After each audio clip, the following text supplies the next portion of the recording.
morning, Dr. Jimmie. Hey, good morning. How you doing? Blessed. How are you? I'm fine. Hey,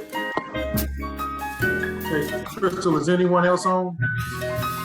Just I'm a few on. of. This is Karen. Can you hear me? Hey, I can hear you. So now let's say, hey, Crystal, I had somebody that wanted to wave at you. I've got my eyes on it. Cheeseburger on. Oh, okay. Well, just know she waving at you.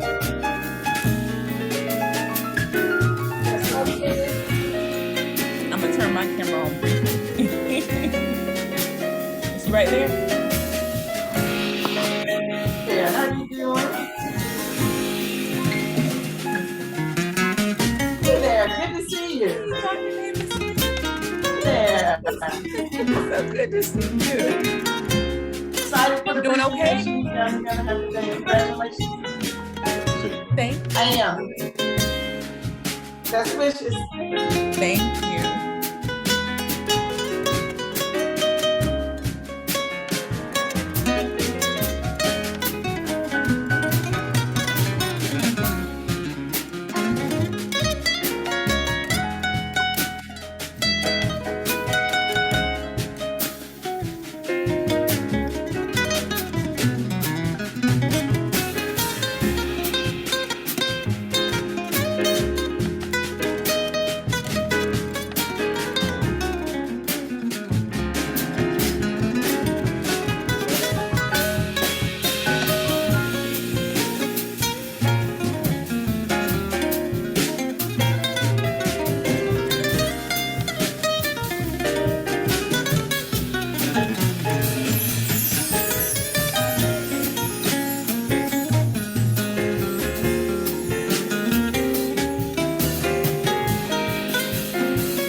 morning, Dr. Morgan.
Good afternoon, everyone, and welcome to this virtual education session of Healthy Heart, Healthy Brain, and Healthy You. I am Phyllis Kitchens Thurman, and I serve as the Health Links Chair for the Macon, Georgia chapter of the Links Incorporated. I am also the lead for the Women's Heart Health Coalition for the Middle Georgia area. Today, you will hear and receive information concerning diseases that affect two of the most important organs, the heart and the brain. We all know that heart disease remains the #1 cause of death in the United States, and the rate is higher among Black Americans. Okay. We also know that Black Americans are twice as likely than whites to develop Alzheimer's and other forms of dementia. The most common is vascular dementia. Today, the Women's Heart Health Coalition of Middle Georgia has partnered with Emory's Brain Health Center Minority Engagement Coalition, led by Dr. Monica Parker, whose family is from Fort Valley, and her program director, Crystal Davis, originally from Warner Robins, Georgia.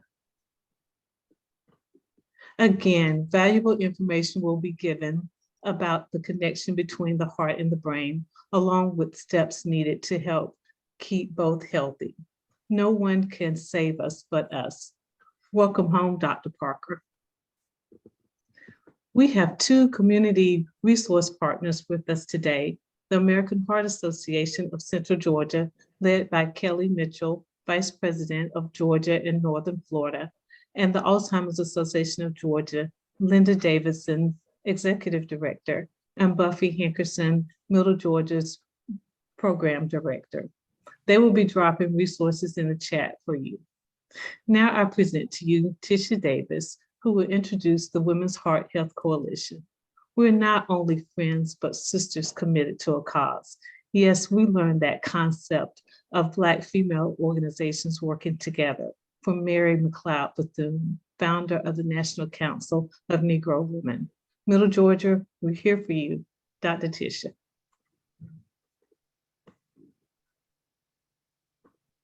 Greetings, moms. Now we will introduce our partnering organizations. Middle Georgia Heart Health Coalition. Phyllis Kitchen Thurman, Women's Heart Health Lead. Sandra Parks, Women's Heart Health Coalition Co-Lead. Cynthia Reese, Women's Heart Health Coalition Co-Lead. Sylvia McGee, Women's Heart Health Coalition Co-Lead. Vivian Thomas, Macon, Georgia chapter of the Links Incorporated, President. Dr. Tisha Davis, Jack and Jill of America Incorporated, President, Macon chapter. Deirdre Wilson, Order of the Eastern Star, Grand Worthy Matron, Jurisdiction of Georgia. Dr. Sylvia Moore, Women's Missionary Society of the AME Church, 6th District President. Dr. Beverly Glover, International Association of Ministers' Wives and Ministers' Widows, Macon chapter, past President. Tanya Allen, Alpha Kappa Alpha Sorority Incorporated, Macon chapter, President. Joan Whitehead, Macon Alumni Chapter of Delta Sigma Theta Sorority Incorporated, President. Stephanie Norwood, Zeta Phi Beta Sorority Incorporated, Macon Chapter, President.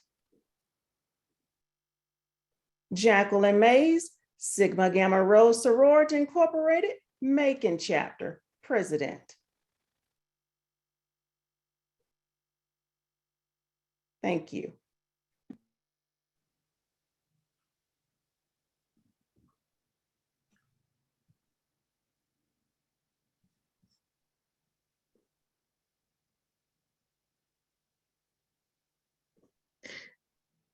Tanya, can you introduce Karen Greer?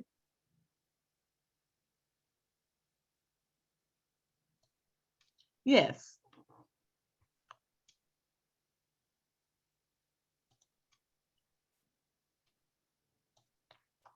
Karen Greer is a longtime Atlanta resident who is well known in the local television market and has a history of hands-on community involvement. She is the past president of the Atlanta Press Club and currently serves on the Board of Governors for the National Academy of Television, Arts, and Sciences.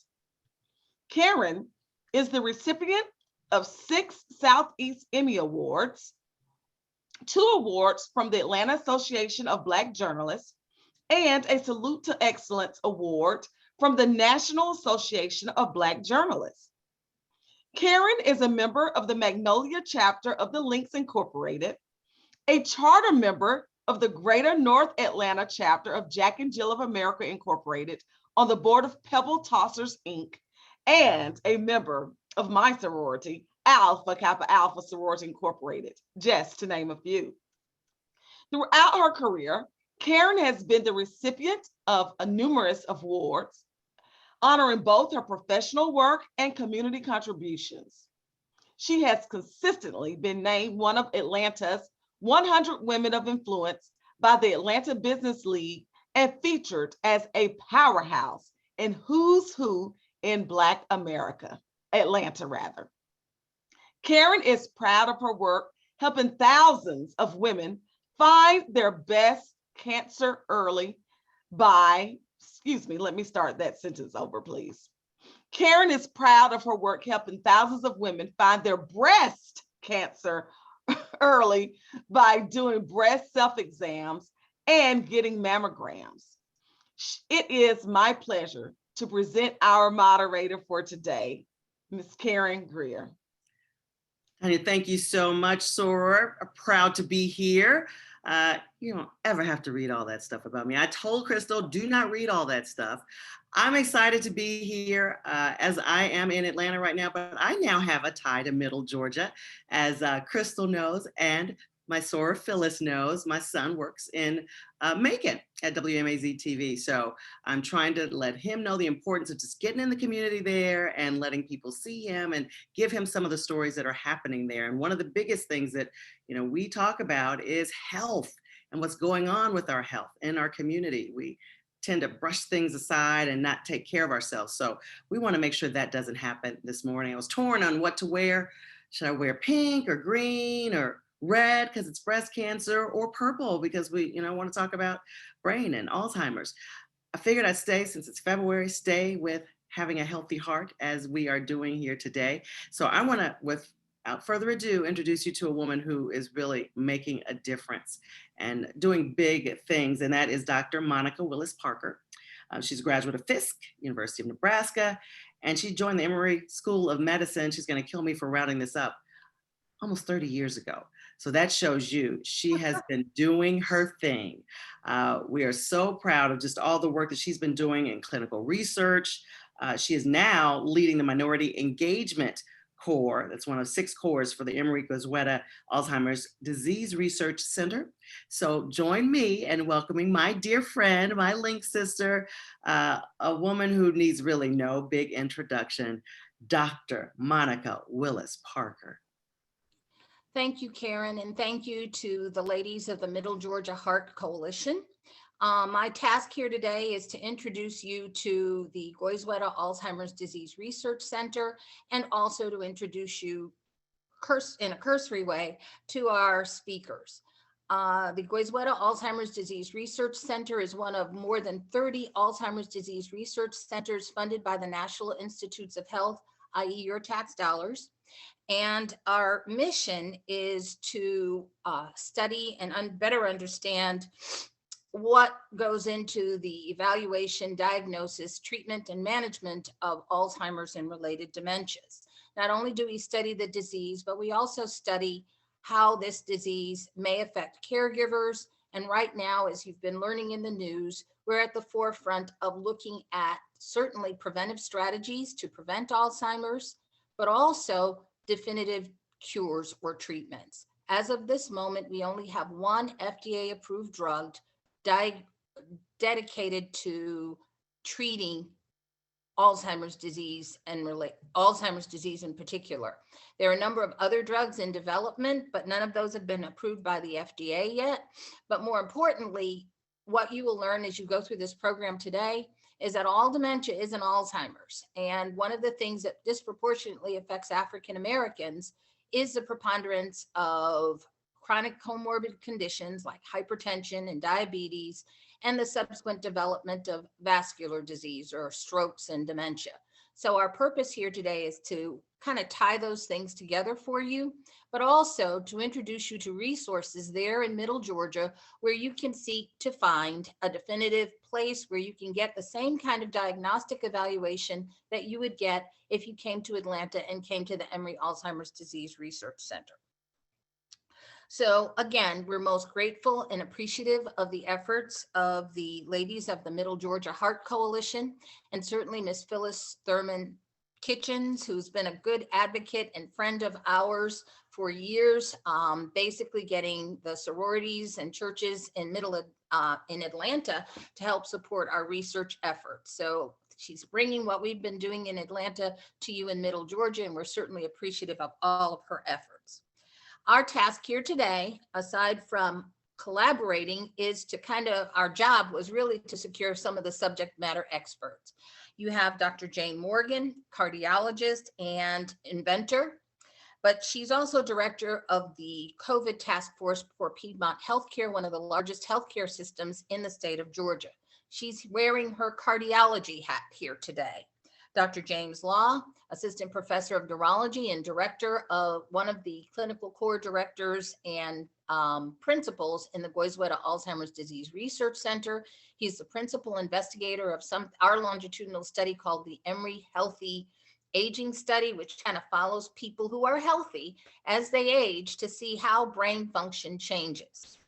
And Dr. Harry Strothers, who is the chair of the Department of Family Medicine at Mercer University, but he is also lead for the Georgia Memory Net there in Macon through Navicent Health. And finally, Dr. Jimmie Smith, who is director of the Macon Bibb County Health Department. So it is our pleasure, with the association and financial assistance of Biogen Company, a grant that we got from Biogen, to collaborate on this educational program. Again, thank you, Georgia, ladies of the Georgia Middle Heart Coalition, for inviting us and giving us an opportunity to collaborate, to inform you about how to make better health for your heart, for your brain, and also provide you an opportunity to participate in research for Alzheimer's and related dementias. This time I turn the program back over to Ms. Karen Greer. Thank you so much, Doctor. Now, it's exciting. You all have a panel of experts here that you could never really get all together on a stage, either in Middle Georgia or in Atlanta. So this is amazing. Some things we like about actually having this COVID protocol, because it makes us sit down and get things done in other ways. And I am so proud of Soror and Link Sister, Phyllis Kitchens, for just figuring out how to make this work and do this and involve so many of you in the community. So we could have been doing a whole lot of other things on this Saturday. We are excited that you are here joining us to learn more and to be a part of what is going to be historic. It's amazing what we're going to be able to do here today. So let's just begin. You've heard who all of our panelists are. I want to let everybody know, if you have questions, I see some people are already saying hello and welcoming us here. Put your questions in that chat. You can go into the chat. It's at the bottom of your screen or on the side, depending on how you have your computer set up. And you can just type in your question and it will get to me to ask to one of our panelists. Ready to go? Let's do it. Want to welcome Dr. Jayne Morgan, as you heard, a cardiologist from Piedmont. She's really, you'll see her on television around different areas, but you can also see her nationally because she does a lot of CNN, telling people what's going on. And we realize with what's been going on with COVID, in some people, it's affected their hearts. So this has really been amazing to see all the research she's done. She's written books, she's a published author, she's really set up and part of the state's COVID task force. So let's just start with you, Doctor. How do we protect ourselves? You know, in the African-American community, cardiovascular disease is a big issue. And now on top of this, you know, many people are getting vaccinated. Some are seeing some signs of problems with their heart. Can you talk to any of that? Yeah, absolutely, Karen. It's always great to see you. Always a pleasure, and always enjoy sharing the stage with you. I find it to be quite an honor. I'm going to share my screen. I have prepared a presentation today, so let's see if it will come up. Are you all able to see that? Not yet, but you have Not been yet. co-hosts. And while she's setting up, let me just say she has an amazing son as well who is in this business at CNN. You may have all seen him. He is a superstar, just like mom. So we are so proud of all the work and how you have really gotten him into this business as well. Thank you so much, Karen. So am I able to share my screen? Has it passed over to me? Yes, ma'am. You've been made a co-host. Okay, perfect. All right, so let's see. There we go. Perfect. All right, so I'm Dr. Jayne Morgan, and as Karen has introduced me, I lead the COVID task force for Piedmont. And one of the things that I've done this year is develop something called the Stairwell Chronicles, where I literally sit on the stairs of my house. This is actually me sitting on my stairs. That's my house. And I really talked with you in 60 seconds or less. And I answer one single question about COVID or the COVID vaccines. I've done over 100 of these episodes. Last week, I devoted it because it was February Heart Health Month. I devoted it to cardiology, which is why I was wearing red. On Monday, I'll be doing an entire Stairwell Live segment about heart health and COVID-19. Today, I'll speak briefly about it. If you're interested in hearing more about it, feel free to register. You can follow me at Dr. Jayne Morgan, Twitter, Instagram, or reach out to me, and I'm happy to talk with you about it. When we look at chronic medical conditions with COVID, if you had a chronic medical condition, you obviously were at a higher risk of complications, these comorbid conditions. If you had heart disease and COVID, you were 6 times more likely to be hospitalized. And once you were hospitalized, you were 12 times more likely to die than someone in the hospital with COVID without heart disease. During this COVID pandemic, we've seen more than 50% of our entire population gained weight. That's almost everybody. We gained weight, snacking, reduced physical activity because of our enclosure during this pandemic. We also had delayed medical care. Mostly clinic visits were missed, imaging visits were missed, lab tests, treatment. All of this impacts not only our health, but when this pandemic is said and done, the real toll of this pandemic is yet to be determined, because we have missed and delayed so much medical care, including cancer care, which I won't talk about today because we're talking about cardiology. That's something to think about. What is the true toll, was the true death rate and morbidity of this pandemic? When we look at cardiac time delays or cardiology, this is the heart.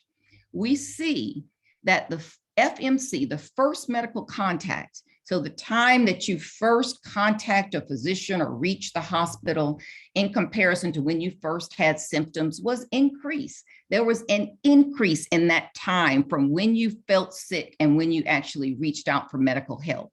We know that the longer your time to presentation and also to revascularization, meaning when you can get to the cath lab, if you have a blocked artery and we can open that artery, is linked with a higher risk of cardiac death and arrest. In fact, every 30-minute delay is postulated to increase your relative risk for in-hospital death by 20 to 30%. When we look at health equity, CDC lists 5 inequities that put racial and ethnic minority groups at risk of getting sick: discrimination, healthcare access and use, I just spoke briefly about that, occupation, educational income and wealth gaps, and housing.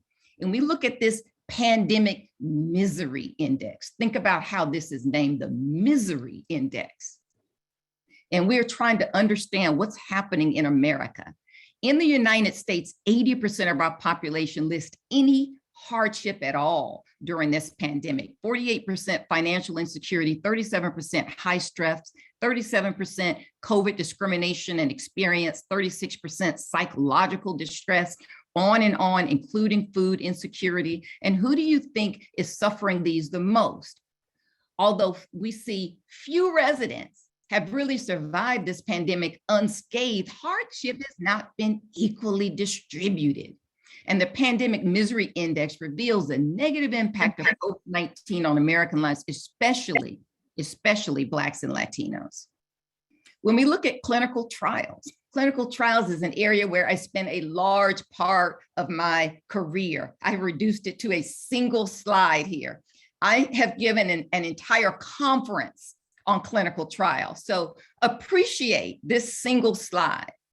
COVID-19 has caused an unmatched disruption in clinical trials because of lockdowns and the challenges in recruiting. We already, as a group, African Americans, don't really participate in clinical trials. By and large, white men are recruited and enrolled into these trials, and drugs and devices and vaccines and therapeutics that are approved by the FDA are approved with that data.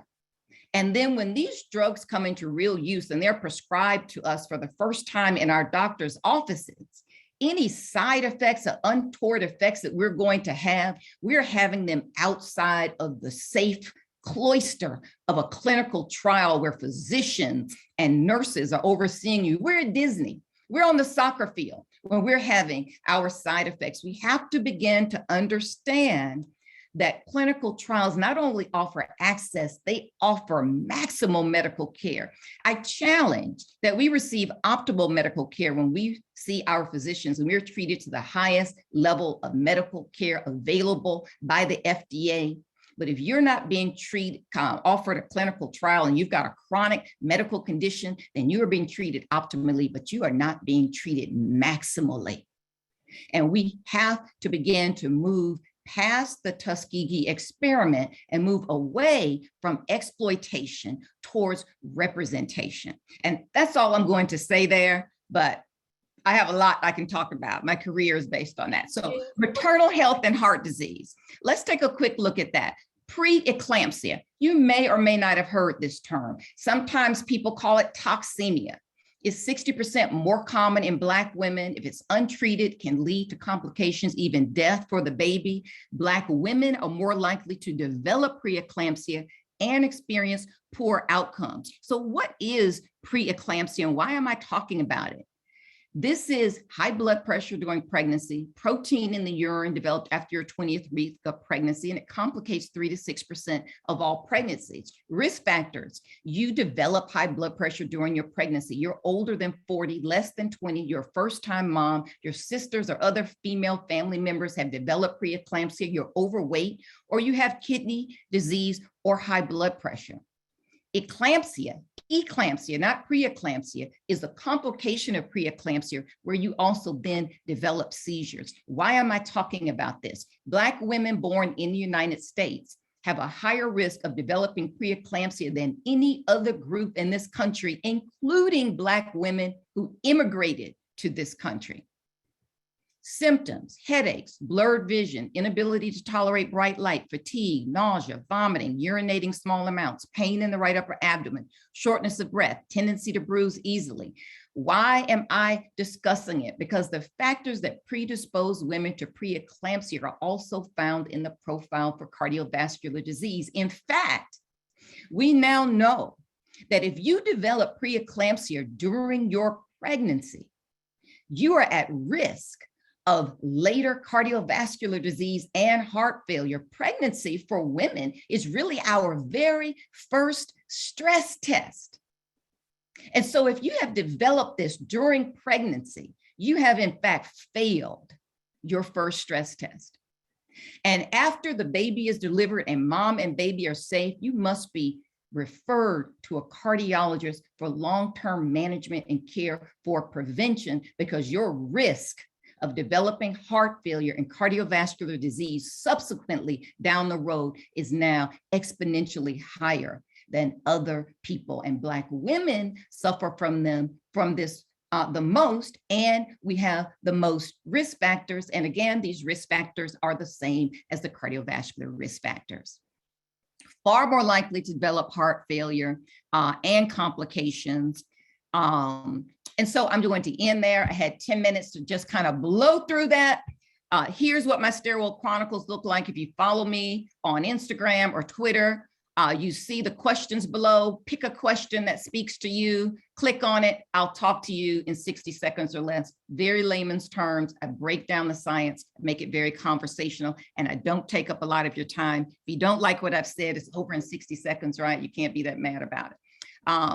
And don't forget, I will be expounding on a lot of what I'm talking about today in greater detail this Monday, 7 o'clock. Feel free to register, Stair Chronicles Live. I appreciate being asked to come today. I know we went through that really quickly, and I appreciate the opportunity. Thank you.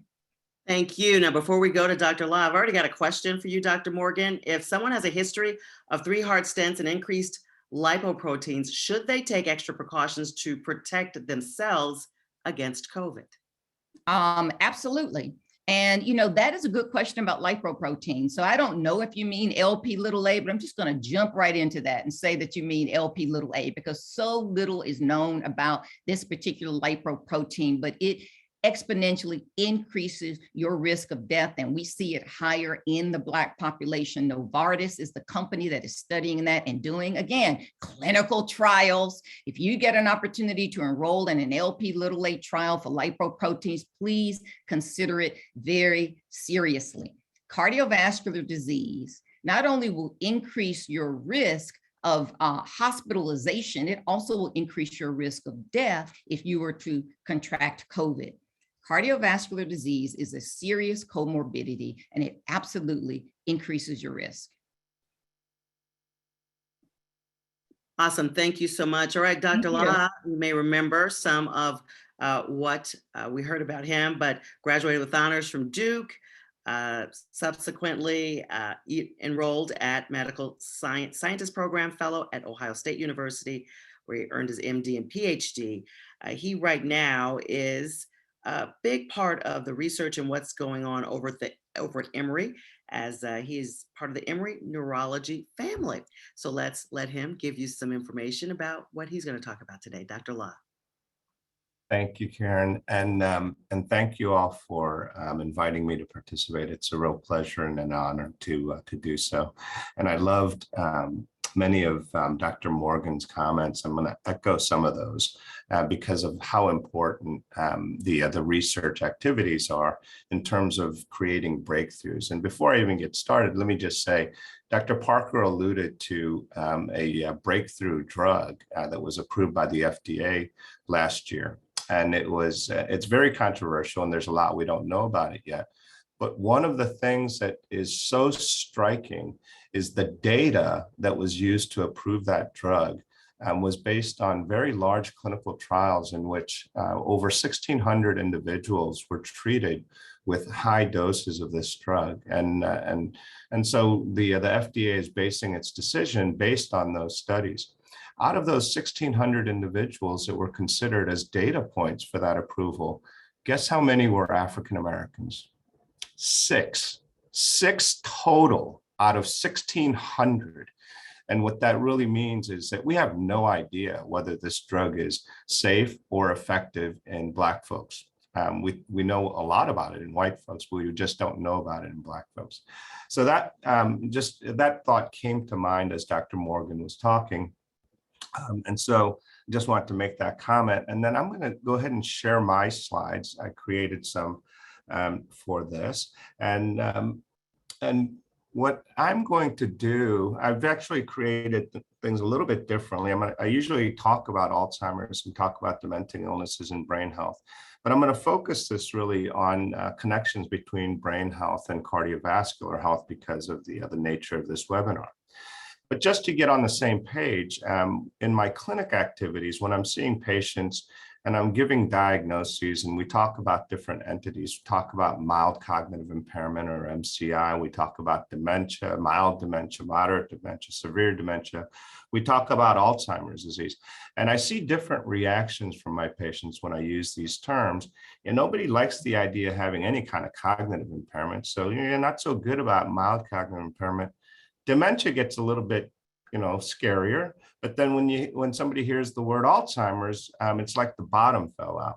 So let's understand what we're talking about when we're talking about these terms. So what's the difference between Alzheimer's and dementia? Dementia or mild cognitive impairment is not a disease. They're just describing symptoms like I have a mild headache or I have a severe headache.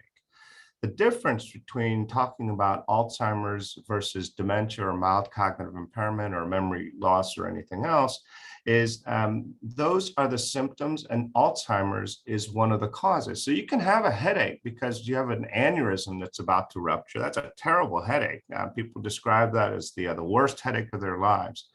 Or you could have a headache because you're Tiger Woods and you're a bonehead and your wife took a 7-iron upside your head, and that'll also give you a headache.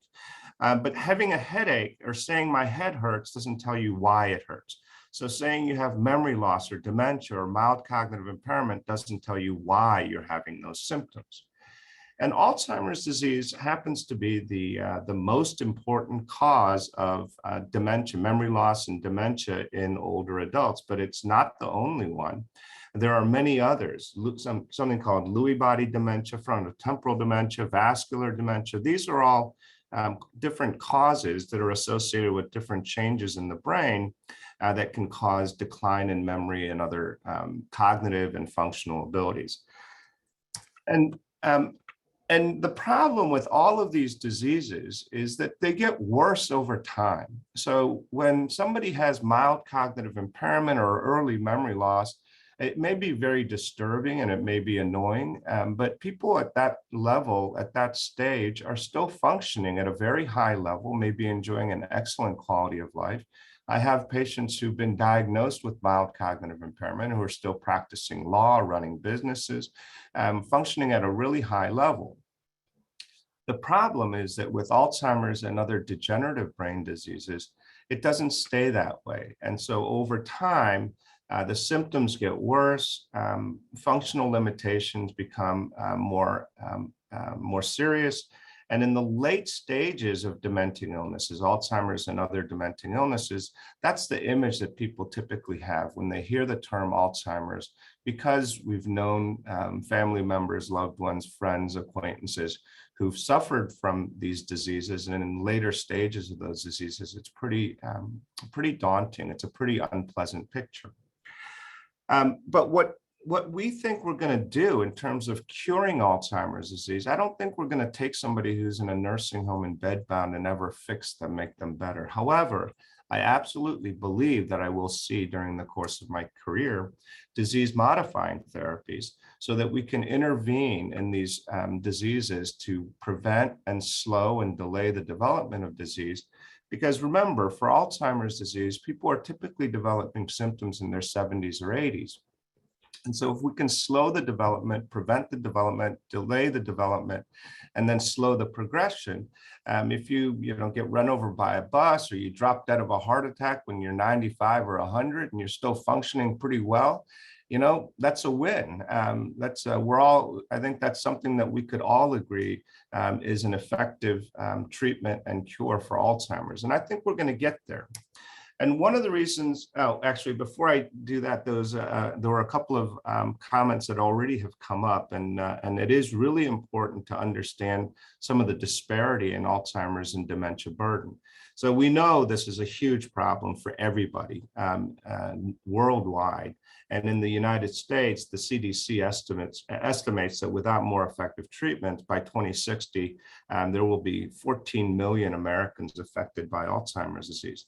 But just like heart disease, COVID, and other conditions, there are significant disparities in the impact of Alzheimer's by race. So if you just look at the population of individuals over age 65, the CDC estimates that about 10% of non-Hispanic white individuals over age 65 will have symptoms of Alzheimer's disease. When you look at individuals of among African Americans and Hispanics, Hispanics may be 20% or more higher, and African Americans have the highest. The risk of Alzheimer's disease in those over 65 among African Americans is 14% versus 10%. So at least 40% higher, and other estimates think that this difference, this disparity may be even greater. So this is a major problem for all of us, but an even worse problem, a more serious problem among African Americans. So one of the major advances that has happened in the field of Alzheimer's is that we've come to understand Alzheimer's as a chronic condition, no different from heart disease or any other chronic condition. And the cardiologists know well, and I think most of you know well, that heart disease is not something that happens overnight. The blockages in your coronary arteries, somebody had a question in the Q&A about the widowmaker. The blockage in the left anterior descending artery doesn't happen overnight and you have your massive heart attack. That builds up over a period of many years and decades. And ultimately, when the blockages of the vessel becomes severe enough, then your heart muscle doesn't get enough oxygen and blood flow, and you suffer chest pain and may suffer a heart attack. We now all understand that Alzheimer's disease is no different. The pathologies, these things that you see on the left here, these amyloid plaques and neurofibrillary tangles, these are things that we see universally 100% of the time. If we look in the brain of somebody who suffered from Alzheimer's disease after death, obviously, we will see evidence of plaques and tangles in their brains. What we now understand is that these plaques and tangles are building up and accumulating over a period of 15 to 20 years before individuals start to develop any memory loss and progressive dementia. So there is this long silent period of disease during which things are happening in the brain that we're still trying to figure out. But that happens way before symptoms have started. And so this offers us a window. This is an opportunity to approach this disease as prevention rather than treatment, because we should all appreciate that preventing disease or treating it early is much easier and more effective than treating it late. So, a couple of things. A lot of people would like to know, what can I do to reduce my risk of Alzheimer's disease? And we know that there are a lot of major risk factors. Aging is far and away the most important. Gender, unfortunately, I know most of the participants in this webinar today are ladies, women, and 2/3 of people living with Alzheimer's disease today are women. And the reason for that sexual disparity is not yet fully understood. So there are a lot of risk factors associated. And I like to tell people that if you really want to avoid getting Alzheimer's disease, I can give you a guaranteed formula to dramatically reduce that risk. You just have to do two things. One is you have to be highly selective in your choice of parents. And two, you can't live to be old. You do those two things, I can almost guarantee you're not going to get Alzheimer's disease. Obviously, that's not always possible. It's very difficult to select your parentage from before you're born. But there are things that we can do that can reduce our risk. And there's been a series of reports published by the Lancet Commission, which is really important. This doesn't get nearly enough attention because, as I mentioned, prevention is really where we're going to win the battle against a lot of diseases. And what the Lancet Commission did was they reviewed lots of information about ways that dementia, Alzheimer's and other dementias could be reduced, the risk of those things. Education, we've always known at the level of education, or in particular, the failure to achieve a significant level of education poses a significant increased risk of dementia. So the take home there is stay in school, damn it. And that's in early life. And I went back to double check what they defined as early life. So just to frame this, the commission defined less than age 45 as early life, and then 45 to 65 as midlife, and then older than 65 as later life. And in midlife, there are a number of factors that appear to be significantly associated with risk of dementia that's potentially preventable. So don't bang your head against the wall and think twice about playing professional football. Hypertension, excess alcohol, and I was kind of happy to see that excess alcohol was 21 units a week. That's 3 good drinks a day. So don't do that. Don't drink more than that. Hearing loss, obesity, these are things during midlife that will increase, that potentially could be impacted to reduce your risk of dementia. And then in later life, these things that we know about, smoking, depression, social isolation, inactivity, exposure to air pollution, that's a new one that was added in 2020, and diabetes. And some of these things speak to social determinants of health that are rightly receiving a lot more attention in Alzheimer's field and in other areas of health. But what this adds up to is, if you add all those things up to 40% of dementia could be prevented based on this very rigorous calculus. And so these modifiable risk factors, especially those things related to cardiovascular health, are critically important at reducing this. And then I'm going to go through this pretty quickly. Dr. Parker mentioned the Emory Healthy Brain Study. And what we're doing here is we're taking middle-aged individuals, mostly people in their 50s and 60s, and doing longitudinal evaluations of cognitive measures, cardiovascular measures, brain imaging. We collect blood and spinal fluid from these volunteers. And we do that in order to apply modern technologies to better understand how we might be able to predict disease. And the whole purpose for the Healthy Brain Study is to answer 2 simple questions.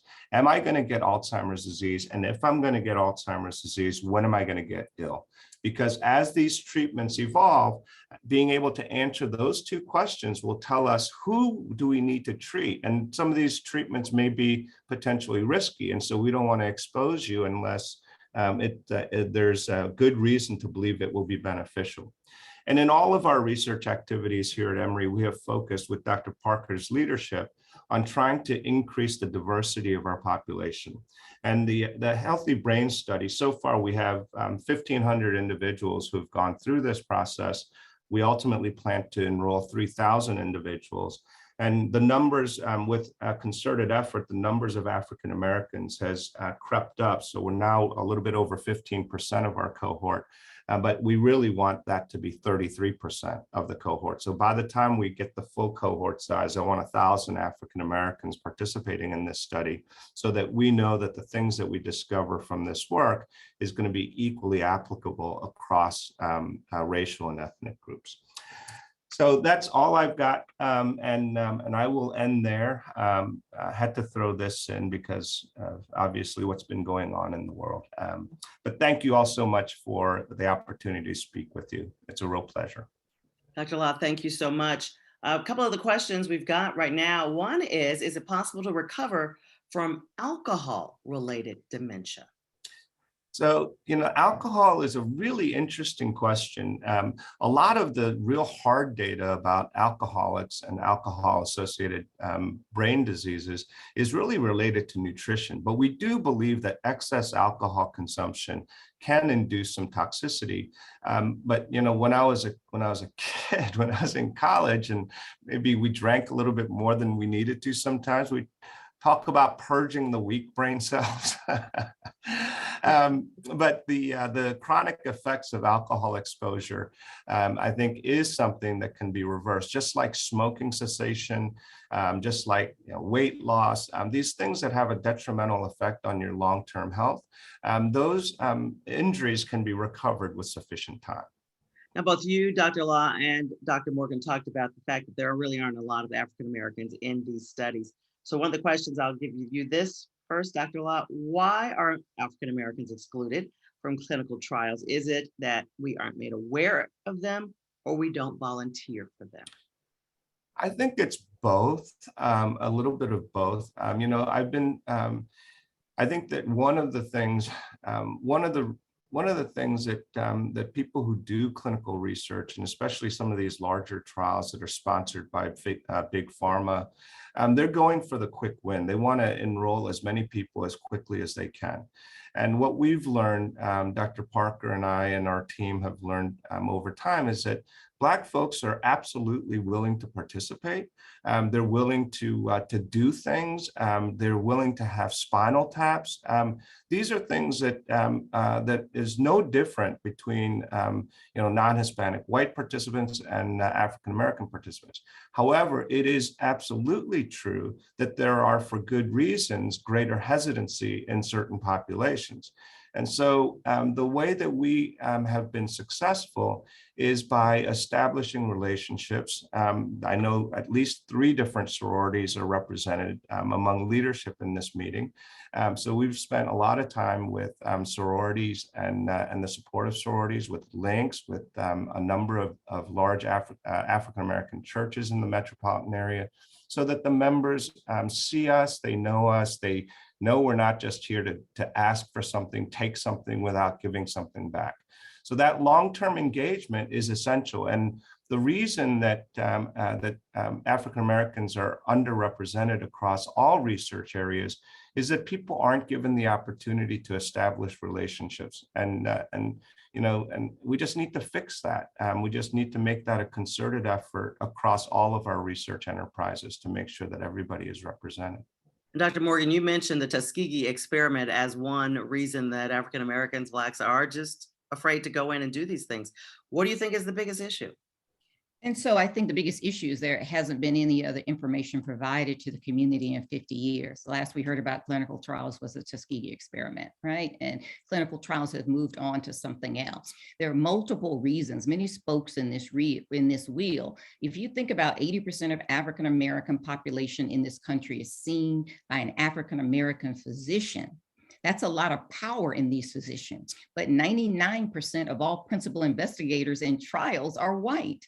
So of course, you now have just removed 80% of the demographic.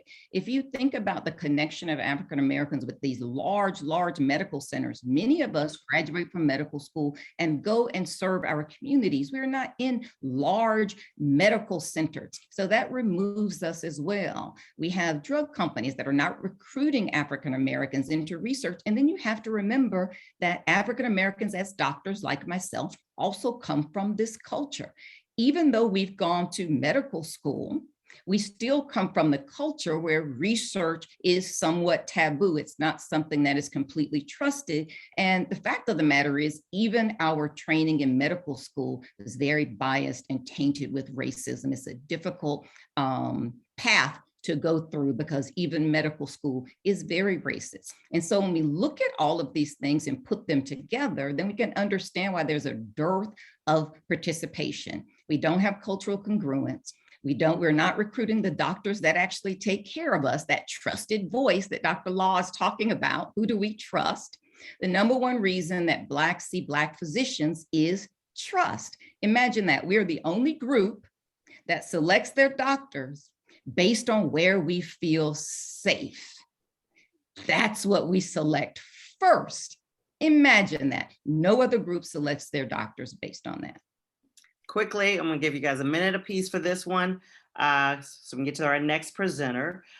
Is there any recent research study linking brain fog secondary to coronavirus that it could potentially cause some vascular dementia?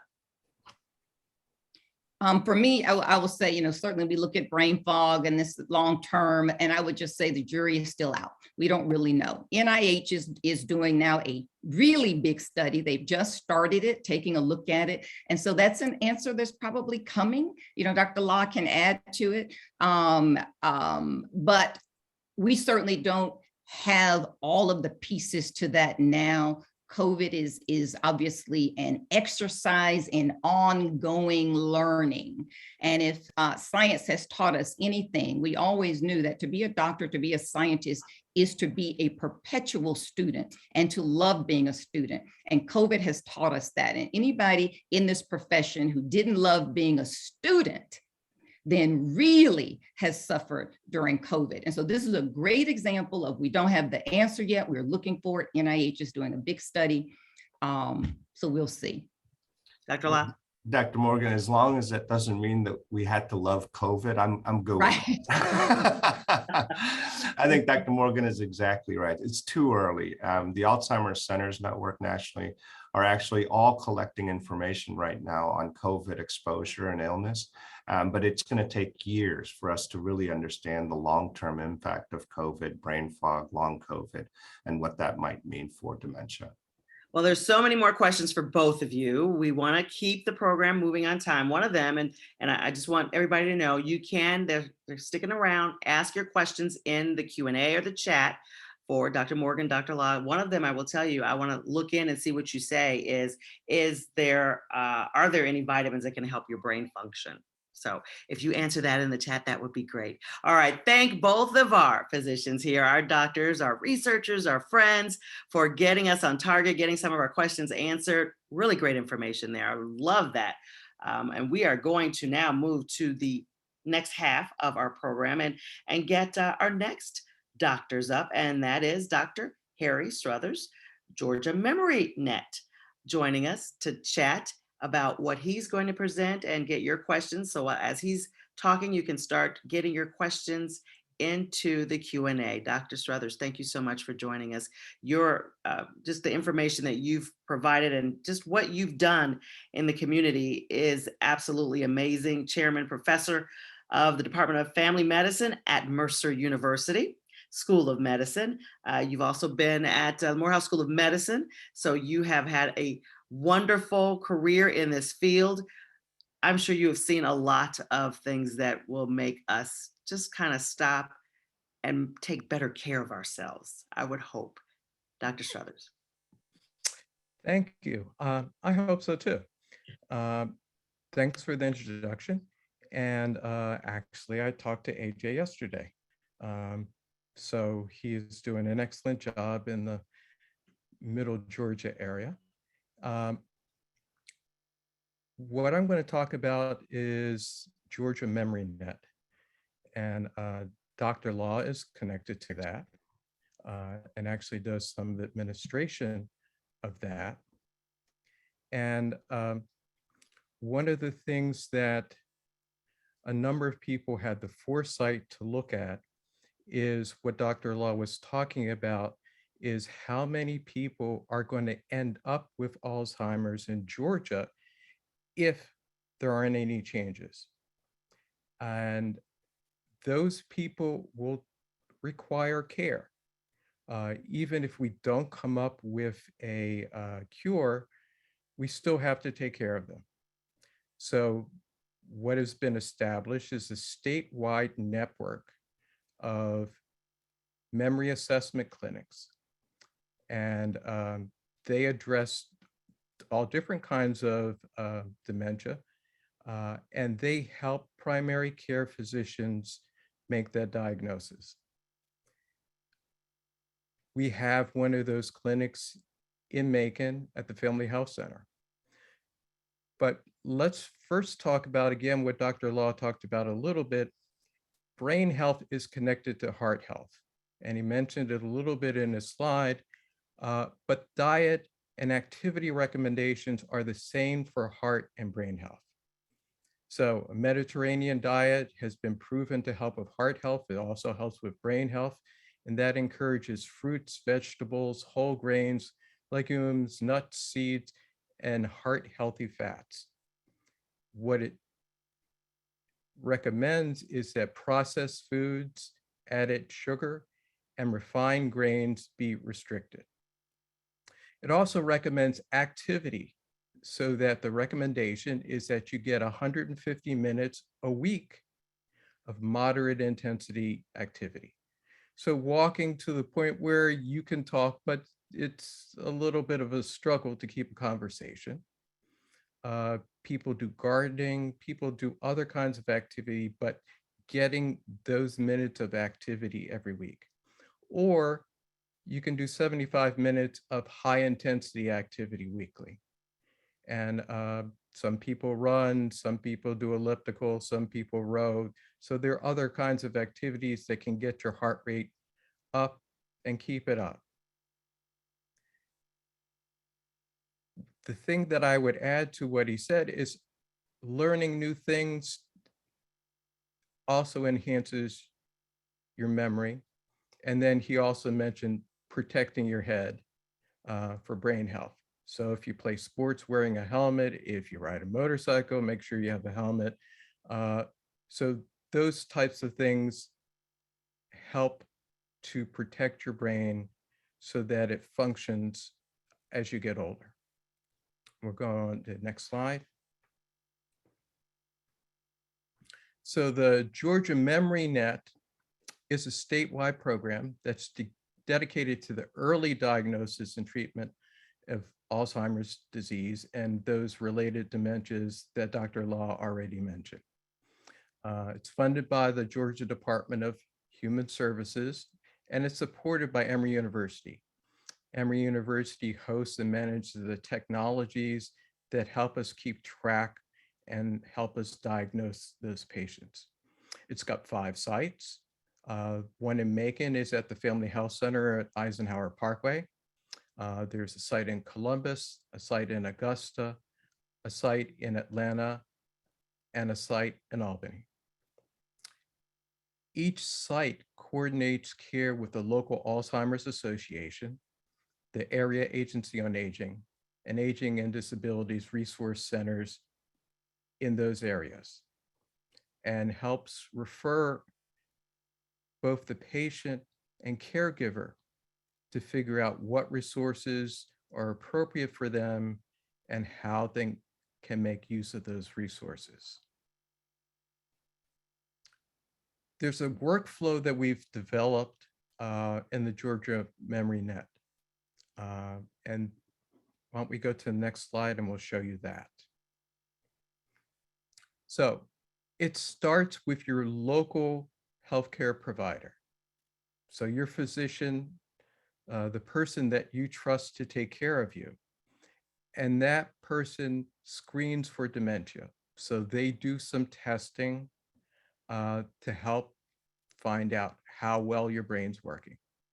When they find that it's not working as well as it might, they will usually do some tests from their office. And if they find out that there's evidence of dementia, then they'll do a referral to one of our local centers. There's standard information that we request ahead of time, so we're not wasting your time and we're not repeating things that are already been done. So we'll get that from your primary care provider.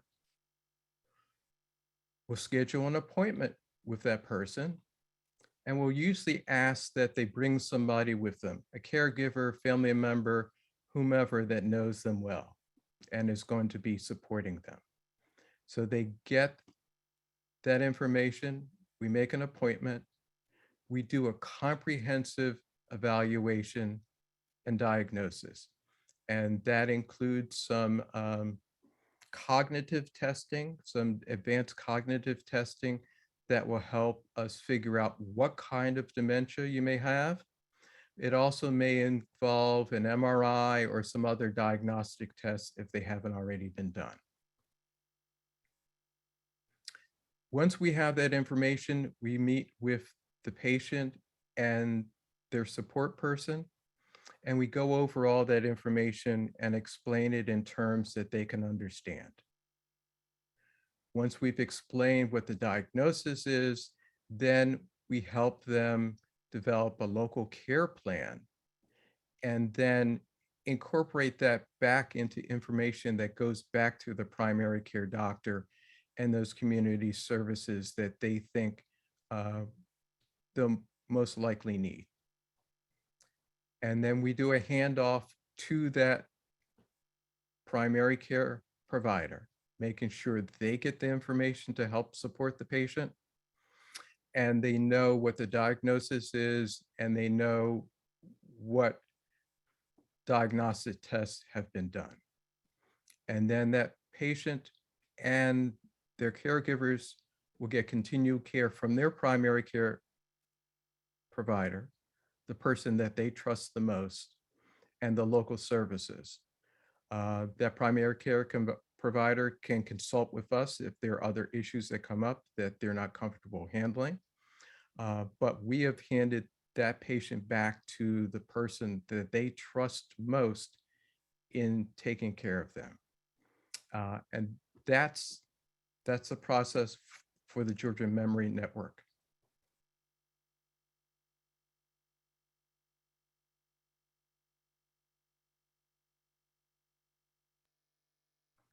And I'm ready for questions. Okay. We've got a couple still coming in. I was going to go on and introduce right now Dr. Smith, Dr. Jimmie Smith, who's also here with us to talk about just some of what he's been working on. His health foundation in health began with an undergraduate degree in biology and chemistry from Johnson C. Smith in Charlotte. He has really worked with the state, doing quite a few things to kind of connect the community, the state, with what needs to happen when it comes to medicine. And so we're going to let you take it away, Dr. Smith. Okay, thank you so much. And thank you to not only the organizations in Middle Georgia that are hosting this today, but everyone that is certainly participating. I'm looking at the number of participants and the number keeps going up, and that's a wonderful thing. I'm going to see if Ms. Davis, can you put the slides up, or you need me to share them from my screen? I'm going to make you a co-host to share from your screen. All right. Let's see if I can pull them up. Give me 1 second here. Let's see. There you go.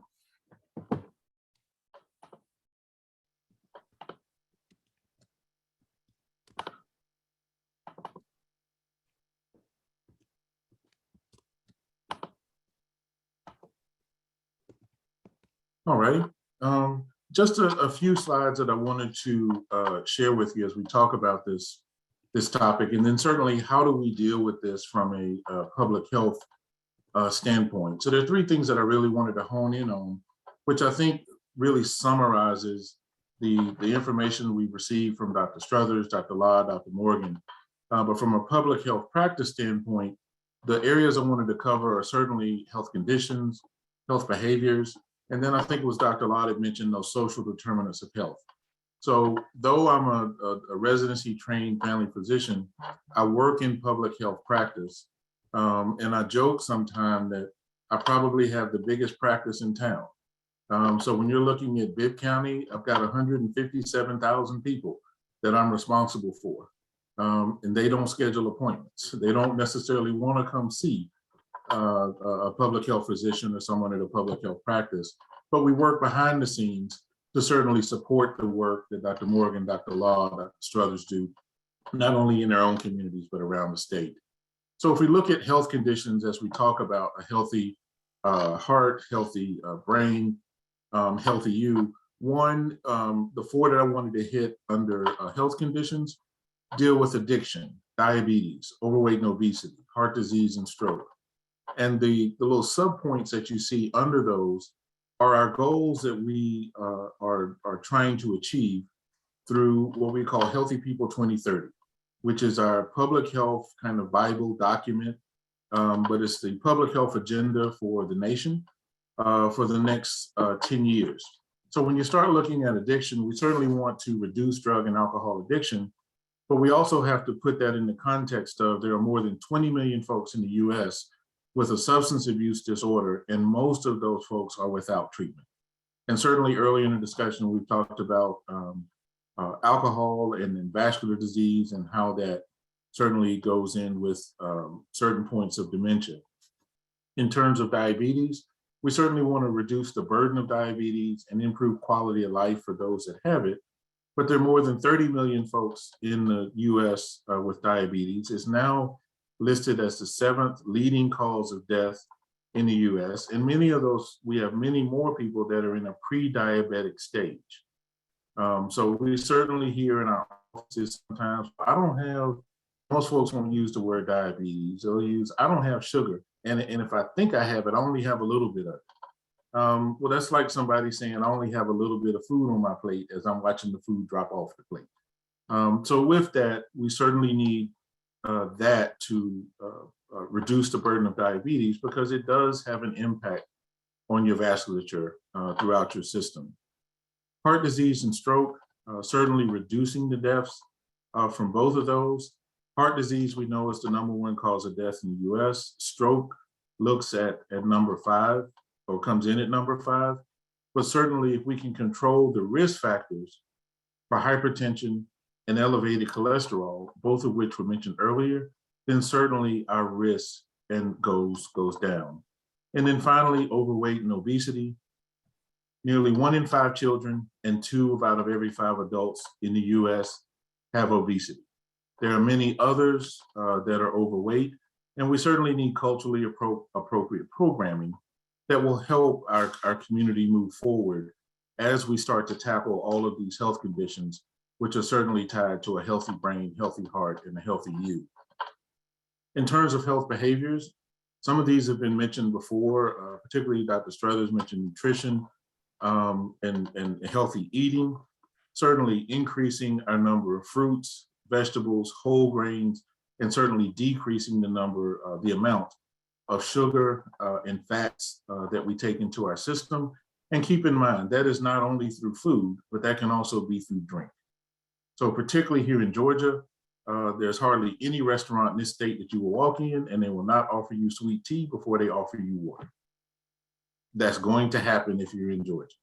I once I was headed out to Kansas City, stopped at a restaurant, and they said, we'll bring you some tea. And it was unsweet, and I knew I'd left this planet, because I was like, that's not how we do things. But certainly keeping in mind, not only what you ingest from food, but your liquids as well. Physical activity, looking at ways to improve our health, our fitness, regular physical activity. And as Dr. Strothers said, it doesn't have to be joining a gym. It could be walking.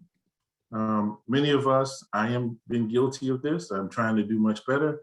If I have to run to the store to get something, we'll drive around for 5 minutes to find that parking spot. We could have been in the store and back if we just took that walk across the parking lot. I see folks that'll get in the car, drive down their driveway, get the mail, and then drive right back to the house. Can we walk to the mailbox? Can we garden? There are other things that we can do. You would be surprised how much physical activity we take out of our daily lives because we think it's inconvenient. But you're calling too many of us out. You're calling too many of us out now. It's a two-way street. I'm stepping on my own toes too. Preventive care, far too often, and we see this more so in women. What we see, particularly in the African American community, the mom, the grandmother takes care of everyone else, but doesn't go in to do that preventive care. So we're talking about immunizations, cancer screenings, even oral health care has an impact on a healthy you. And many folks don't realize in public health, there are areas around the state of Georgia, particularly in the metro area. And now I'm proud to say that we have this back in Macon, is we actually have an oral health center housed in the health department with 2 operatories for a dentist and a hygienist. So reaching children and adults. And then finally, also tobacco use. And I'm not just talking about cigarettes, but I'm talking about all forms of tobacco, whether it be traditional or they be electronic. And with that, we have a great resource in the state of Georgia called the Georgia Tobacco Quit Line, where we can refer folks for help if they want to and need to stop using any form of tobacco. But there are other ways that we can address tobacco use, like smoke-free policies.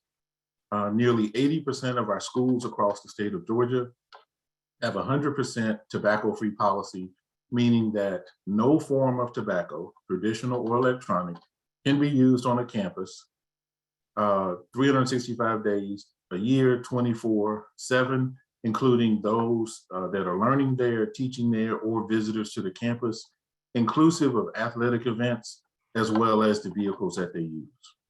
So there are ways that we can address this. We can increase the tobacco tax. And we certainly can promote our health education campaigns that are addressing tobacco use. And then finally, those social determinants of health. And this is where I'm so glad to be participating in this discussion today, because this is where I think the coalition of organizations that have come together to talk about this important topic can be of such a help to those, whether or not you have a medical degree or not. And in this case, I think it's even more important to not have the medical degree. So when we look at those social determinants of health, what is it that affects our health that doesn't necessarily have to do with the illness per se? So let's look at economic stability, wanting to make sure that folks earn steady incomes that allow them to meet their health needs. If folks don't have the money to come into the office, and I think Dr. Morgan said this first, we are a group that, one, we're going to where we feel safe, but we also don't want to be a burden to anyone else. So sometimes when our families don't have the money, we don't go in. So knowing that 10% of the US lives in poverty, 10% of the US citizens live in poverty. Here in Bibb County, where Macon is located, nearly 30% of our kids live in poverty. And it's a little over 50% of African-American families in this county live in poverty.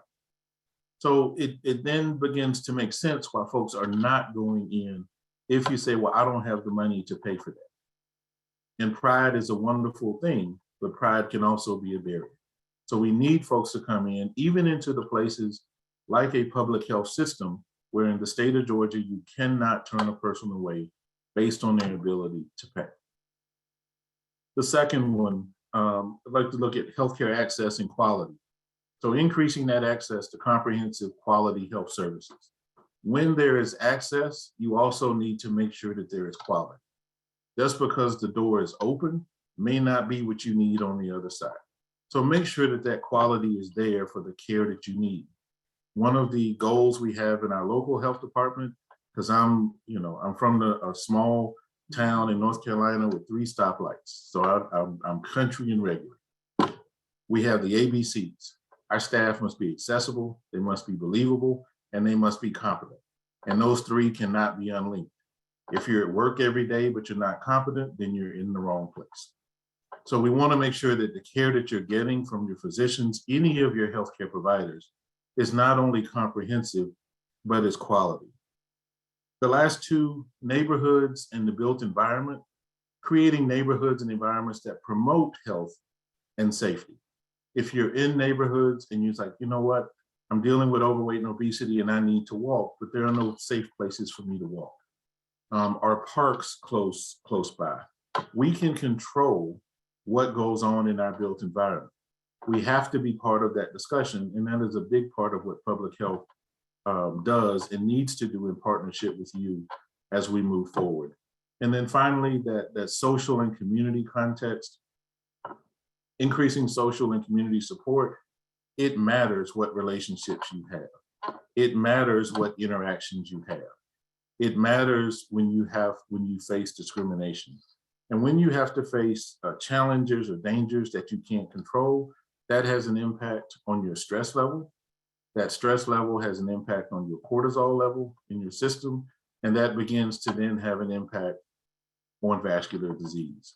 So I will close with these 2 things. This is information about healthcare in our local area in terms of what we do from a public health perspective, and then also listing many but not all of the services that we offer. But I would say, as we look at a healthy heart, healthy brain, healthy you, and public health practice kind of as a wraparound to all that's been talked about today, there are certainly programs you can be involved in, and we've talked about clinical studies and other things, but I think where our organizations can have the biggest impact is when you begin to address policy, system, and environmental change for the folks that are in our community to then ease that journey along their healthcare continuum.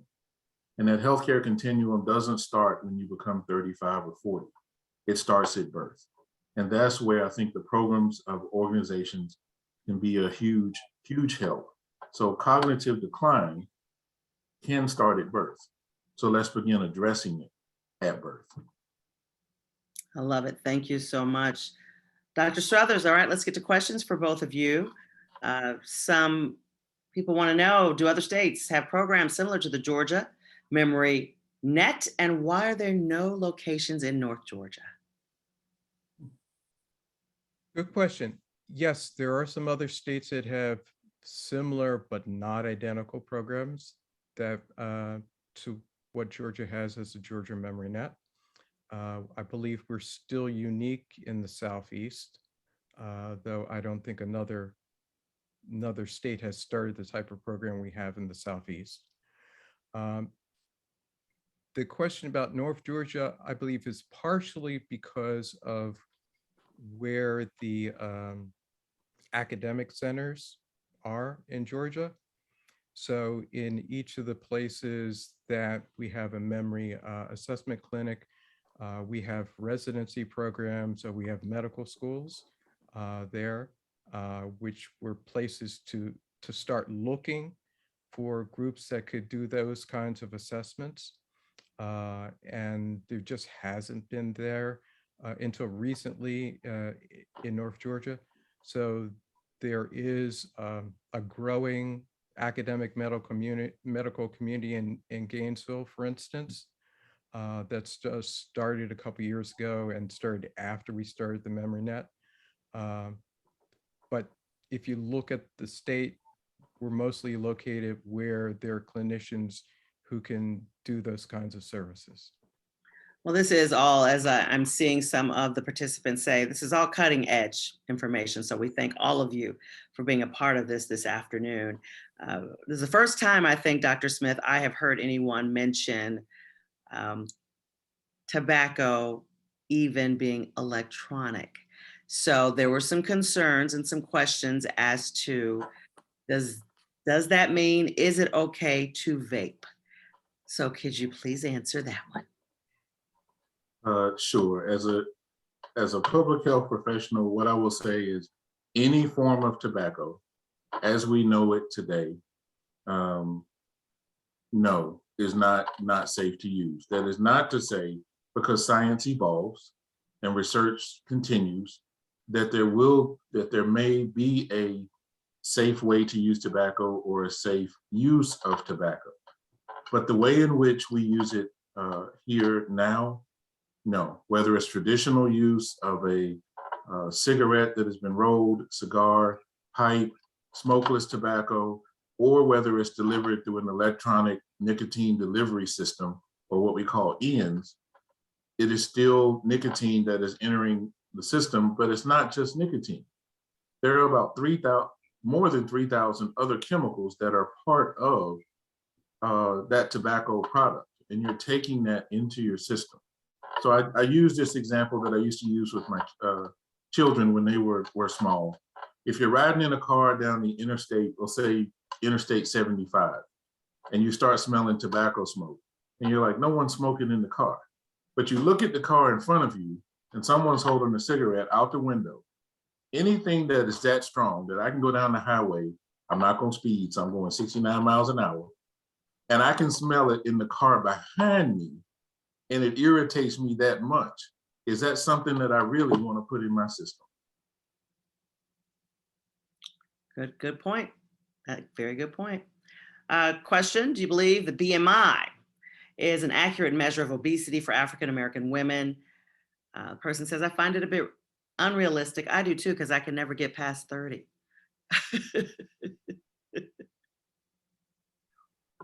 I was gonna say, I'll take some. All my colleagues look like they want to get quiet on this one. I'm gonna take the first shot, but I want some help. We do use BMI, which again is a proportional measurement of height, weight for men and women. There are some instances where the BMI numbers may not be correct. And that is if you take someone that say is a very high level athlete with a good deal of muscle mass and the BMI numbers, the numbers may not be interpreted the same. The other side of that is most people don't like to hear their BMI numbers, but that is what we use right now to determine if someone is underweight, normal weight, overweight, or obese or morbidly obese. And particularly in the southeastern US, you find more states where you have folks that are obese or morbidly obese. It can be unrealistic, but I think what is also becoming unrealistic is how we normalize being overweight. So with that, when you believe that it has an impact on all other things that you do, knowing the relationship between being overweight and obese with cardiovascular disease, as well as being a serious contributor to diabetes, then we all, and I'll start with me, need to lose pounds through proper nutrition, physical activity, preventive care, so that we can lower our BMI. And I'll add to that, if you don't mind. So, when we look at sort of our ancestors, in Africa, prior to the last 50 years, before availability of more processed foods and access, we really don't see people who are overweight. And so, the question that you're asking is the body type of Black women, and do we tend to be curvier? Do we tend to have larger curves and bigger thighs? And therefore, is this metric really built on a biased case? And so the answer to that would be yes. And I think I talked briefly about clinical trials. They certainly didn't look at us when they were making those measurements. Again, please be involved in clinical trials and then don't complain about a BMI index later when you didn't participate in providing the information. So let's just think about that. So here's the information as it is because we didn't participate. So this is the BMI. I think it is at least a good guide for something that you should try to achieve, even if you're at the top level of normal. You're still in that normal range. So being at the top level of normal, I think, takes into account maybe heavier bodies, but let's also have some responsibility for why our bodies are also heavier. It's not just the type, it's the foods we eat, it's the exercise we're not getting, okay? It's the excuses that we are making. Let's take some responsibility for ourselves. Let's not just say, I don't really like that BMI. I think we're bigger. Everybody, all my friends are bigger. Well, why is that? Maybe that's where we should start. Why are all your friends bigger? And why are we normalizing that? And so I do think there's something to be said about body types. This is the same for Black babies when they're born. Again, if our data is not submitted when they are making these calculations and formulas, right? We are part of the problem. This is what I'm saying. That's a great example of that. Dr. Parker, I know you wanted to say something about that. Well, I didn't want to say, I wanted Dr. Morgan to comment because, I give the talk of I'm big boned Right. and I'm not big boned. And is there a difference between fat and muscle mass? And I think that we have bodybuilders who are like, I'm not fat, I'm 90% lean. So I'd like Dr. Morgan to give us some instruction about what's the difference between having fat versus muscle fat and how that affects our hearts, particularly among young, athletic or middle-aged African-American men who really get into bodybuilding. Sure. So fat floats, right? Muscle is dense and it sinks. And so when you look at that, when we talk about these striated muscles, the heart is also a striated muscle like other muscle groups. We actually want to move towards lean muscles, including the heart. We don't want a heart that is padded in a lot of fat. And so if you are, and I won't take muscle, I'm not going to look at weightlifters and muscle builders because, it's unclear whether they're taking all types of other hormones and things. Let's just talk about another athlete, maybe. I don't know what any of them are doing actually. So let's just say tennis players or runners or whatever, and you exercise chronically 5-6 hours a day. You watch your meals, you've got coaches managing you, and you have almost no body fat.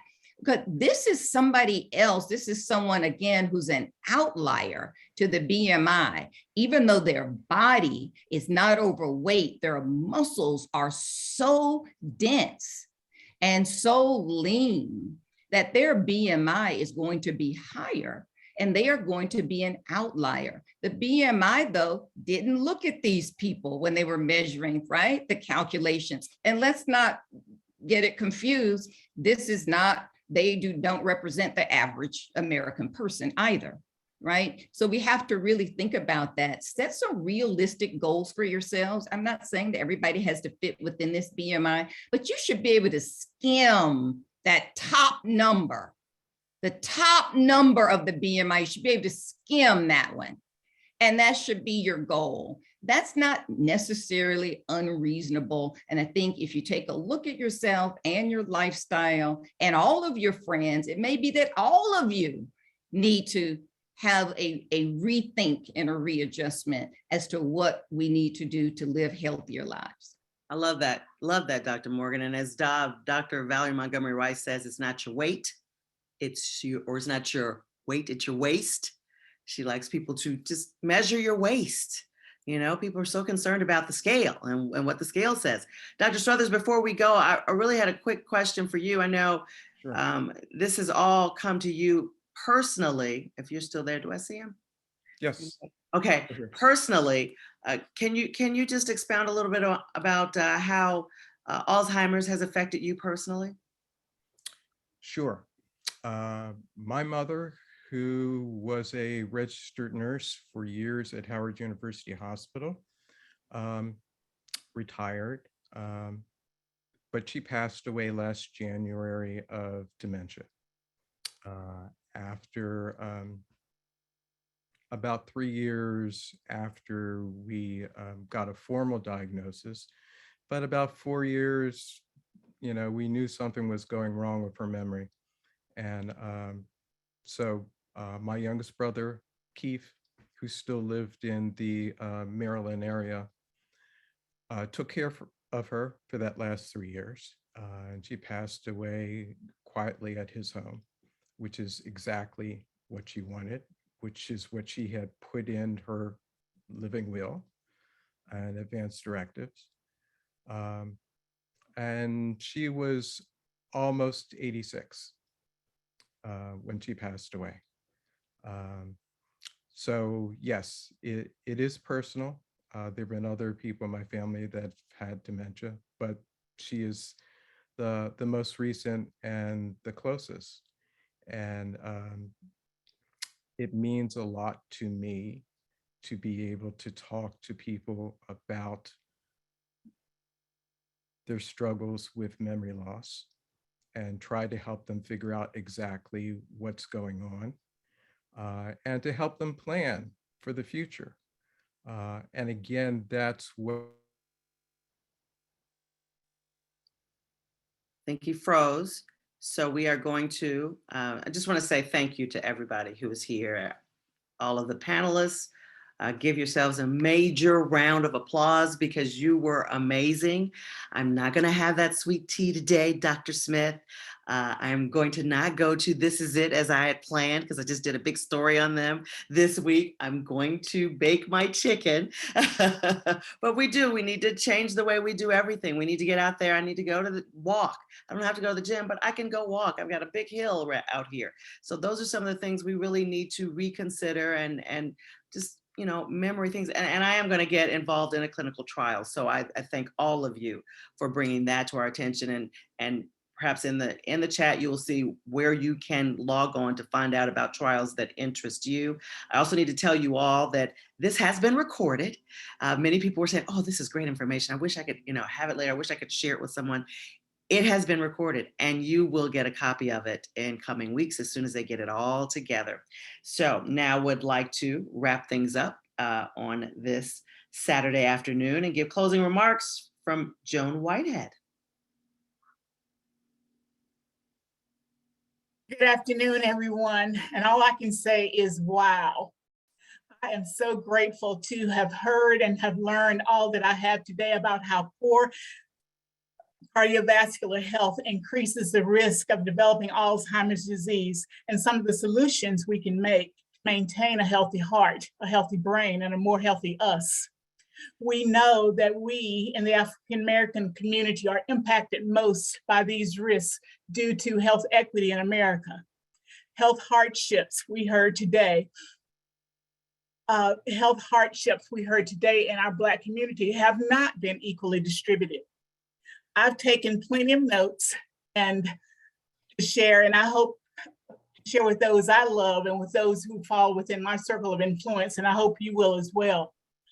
In our commitment to wellness each day, we have the obligation and the opportunity to identify behaviors we need to stop, begin new behaviors or habits that contribute to our well-being and wellness, and to continue to doing the good work that we are doing as far as proper nutrition, physical activity, learning new things we heard today, and health screening and prevention, including participating in clinical trials. The journey to being and staying healthy is not always an easy one. We must do what we can while we can. The event today was brought to the Middle Georgia community and was made possible by a collaboration between the Middle Georgia Women's Heart Coalition, which includes the Macon, Georgia chapter of the Links Incorporated, the Order of the Eastern Stars, the Epsilon Omega chapter of Alpha Kappa Alpha Sorority Incorporated, the Macon Alumni chapter of Delta Sigma Theta Sorority Incorporated, Zeta Phi Beta Sorority Incorporated, Sigma Gamma Rho Sorority Incorporated, the Macon chapter of Jack and Jill of America, AME Women's Missionary Society, International Association of Ministers' Wives and Ministers' Widows, in partnership with the American Heart Association, the Gwazeda Alzheimer's Disease Research Center, and Emory University. Thanks to Mr. Alex Habersham for assisting us with the advertisement. We are so grateful to our marvelous moderator, Karen Greer, and our expert panel, Dr. Monica Parker. Thanks for your leadership in identifying the experts for today. Dr. James Law, the brain health and heart health discussion outlining the common dementing illnesses, including cognitive impairment, dementia, and Alzheimer's disease. Dr. Jayne Morgan, can't wait to view your Stairwell Chronicles. Dr. Harry Strothers, thanks for introducing us to the Georgia Memory Net that does memory assessment clinics for early diagnosis and treatment of Alzheimer's disease. And our own Dr. Jimmie Smith, who has the largest practice of patients who don't make appointments, and for identifying for us health conditions and the social determinants that impact them. You gave us food for thought. Cognitive decline begins at birth. Thank you all for sharing your time and your expertise. And I also want to thank all of you who logged in to learn today, to get this cutting edge information. And we just ask that you go forth and share what you've learned today so that more of us in our community can enjoy the benefits of having a healthy heart, a healthy brain, so that we can be the healthiest version of ourselves that we can possibly be. Knowledge is power. Thank you.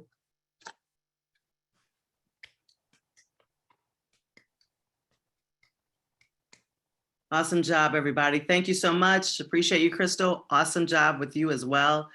Have a great afternoon, everyone. Thank you, everyone, for joining us. We appreciate it. Dr. Smith, you're great.